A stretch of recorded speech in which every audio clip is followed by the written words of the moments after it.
સત્યની સાથે જનતાનો અવાજ।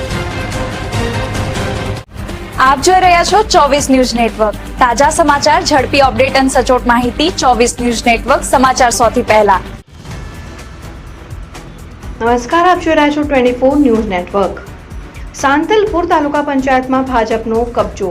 પ્રમુખ તરીકે શક્તિસિંહ જાડેજા અને ઉપપ્રમુખ તરીકે હીરાબેન ઠાકોરની વરણી। પાટણ જિલ્લાના સાંતલપુર તાલુકા પંચાયતમાં ભારતીય જનતા પાર્ટીનું શાસન સ્થાપિત થયું છે। તાલુકા પંચાયતના પ્રમુખ તરીકે શક્તિસિંહ પ્રવીણસિંહ જાડેજા અને ઉપપ્રમુખ તરીકે હીરાબેન લેવાજી ઠાકોરની સર્વાનુમતે વરણી કરવામાં આવી હતી। સાંતલપુર તાલુકાના વારાહી ખાતે આવેલી તાલુકા પંચાયત કચેરી ખાતે ભારતીય જનતા પાર્ટીના ચૂંટાયેલા 12 સભ્યોની ઉપસ્થિતિમાં વરણી પ્રક્રિયા પૂર્ણ કરવામાં આવી હતી। સમગ્ર પ્રક્રિયા દરમિયાન પક્ષના સંગઠનના હોદ્દેદારો, સ્થાનિક આગેવાનો અને કાર્યકર્તાઓ મોટી સંખ્યામાં ઉપસ્થિત રહ્યા હતા।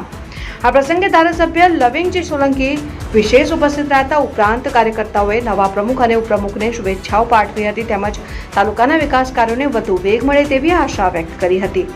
નવનિયુક્ત ટીમે તાલુકાના ગામડાઓમાં વિકાસલક્ષી કામોને પ્રાથમિકતા આપવાની સાથે લોકોના પ્રશ્નોના ઝડપી નિરાકરણ માટે પ્રતિબદ્ધતા વ્યક્ત કરી હતી। કાર્યક્રમ દરમિયાન કાર્યકર્તાઓમાં ઉત્સાહ અને આનંદનો માહોલ જોવા મળ્યો હતો। રિપોર્ટર ભગીરથસિંહ જાડેજા, સાંતલપુર।